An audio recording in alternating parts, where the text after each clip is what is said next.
तुम्ही हा जर चपाती पिझ्झा एकदा ट्राय केलासा, तर बाहेरचा पिझ्झा खाणं नक्कीच विसरून जाणार, ही माझी गॅरंटी आहे.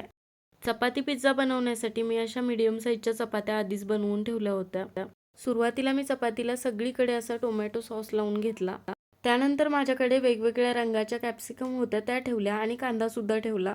तुमच्याकडे जर वेगवेगळ्या रंगाच्या कॅप्सिकम नसतील तर फक्त हिरवी ठेवली तरी सुद्धा चालेल. त्यानंतर मी उकडलेले स्वीट कॉर्न घातले. माझ्याकडे मोझरेला चीज नव्हतं, तुमच्याकडे असेल तर ते सुद्धा घालू शकता. पण इथं मी क्यूब आणले होते तेच खिसून घातले. इथं मी भरपूर असं चीज खिसून घातलंय. तुम्ही सुद्धा भरपूर घाला, कंजूशी अजिबात करू नका.